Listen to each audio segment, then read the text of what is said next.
So welcome everybody, thank you very much for the build up, Larry. So my name is Sue, I work in EQ Partnering and I specialise in business-to-business relationships and making them really effective between organisations. And that could be in outsourcing, it could be in big commercial construction builds, it could be in an alliance, it could be a joint venture, it could be two people together. So we've got a room full of people who could all be two lots of relationships, and each of you could have the opportunity to get your organisations working together. So on the theme that Bob started with, this is the start of something great potentially tonight for you. So in my 10 years or so that I've been working in the field of relationships, I've learned loads. And you can make it as complex as you like, or you can really simplify it. So I've set myself a challenge tonight. And my challenge is that I am going to share with you 10 points of learning for my 10 plus years of experience in this field. Now, to help you remember, so that you can start using some of these tips tonight, I'm going to use some images. So you've got to remember these images if you can whilst I'm talking, and I'm going to check in with you at the end to see who can remember. Okay, so I've collected them under some themes. The first theme is to do with strategic alignment. Now, strategic alignment is really dead simple. It's about understanding yourself, it's about understanding the other person or their organisation, and it's actually about making sure that you've matched each other's needs. So, the first of your images to remember is an ordnance survey map. Anybody familiar with these and go walking? It's the lay of the land, it's your context, it's the landscape, it's where you need to get to. And you'll have lots of options on there, which might be fast roads, it might be side roads, and there'll be points along the way where you can keep connecting together and going, are we on course for reaching whatever the outcome is that we'd really hope to achieve? So there's your first image. The second one is a compass. Now this compass is designed to guide you, and it's guiding you to make business decisions.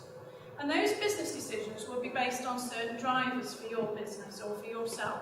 It could be about business growth, it could be about breaking into new markets, it could be sustainability, it could be brand awareness. Now, not only is it a compass for your business decisions, but this compass is a moral compass as well. This is what guides the way you behave.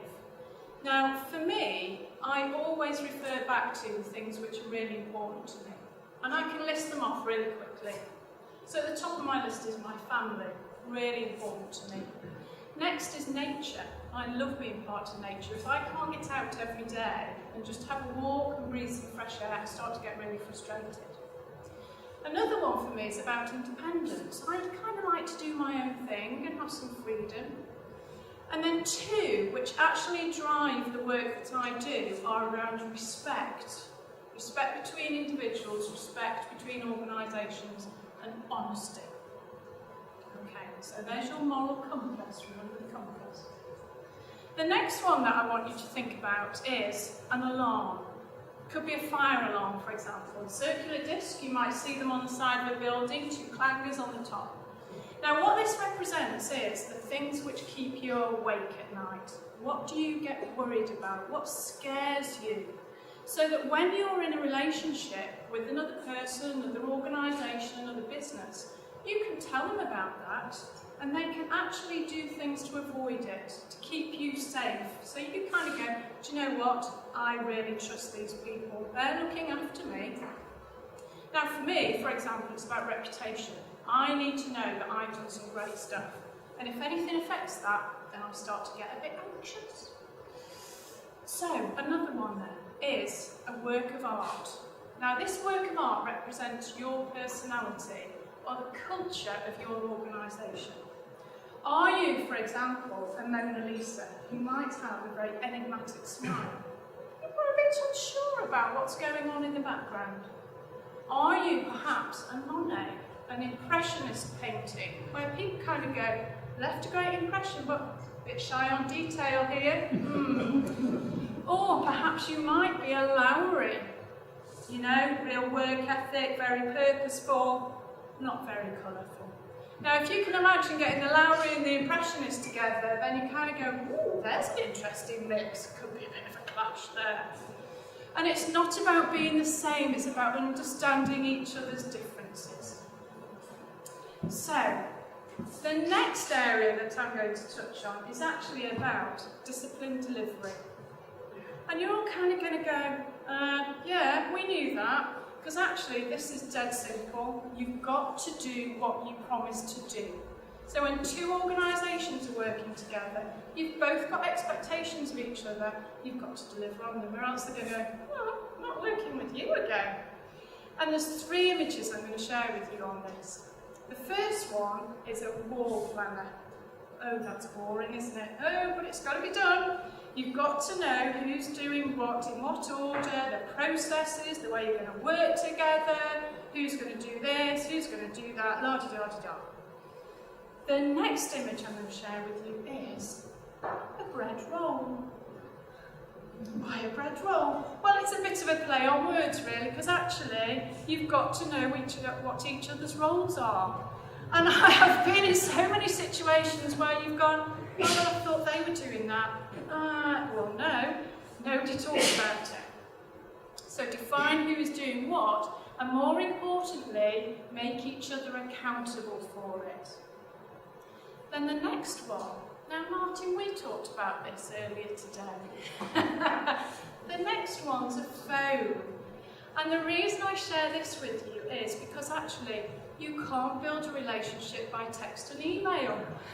Martin's laughing after having sent me a text today, and he went, do you know what, I knew you couldn't reply by text, I knew you were going to pick the phone up. That's what you've got to do, you've got to pick the damn phone up, okay? So, there's 3 images to do with discipline delivery. Now, if you get your strategic alignment right, you're going to build some trust because you understand each other's needs. If you get your discipline delivery right, you're going to build some more trust because you've delivered on the expectations. How can you then really maximise that? So Bob talked about trust earlier, and the third of my themes is trust. It underlies every relationship. So I've got 3 images for you again. The first image is actually a photograph. And this photograph is one that has the people who are closest and nearest and dearest to you in it. And they're there to remind you about who's the person who shows up for those individuals, who's the real you. Not the facsimile, not the business face, but the true you, because that's who you need to take into a relationship, be it business or personal. The next image that I'm going to share with you is a mirror. And the mirror is actually the thing you're going to check in with every day. You're going to go, hey, do you know what? Am I being my best self today? Am I acting with the intent that I'm supposed to in this relationship? And sometimes when there's a problem, it's the thing you should look in first, because you've got to kind of go, ooh, actually, I'm the cause of the problem, aren't I? Not them. So, I've run through 10 images, your 10 learning points for my over 10 years of kind of wisdom and experience, just to simplify it and boil it down for you. So I'm going to check who's listening now. So let's go back to the beginning. We talked about strategic alignments, and I had 4 images in there. Who can remember what they were?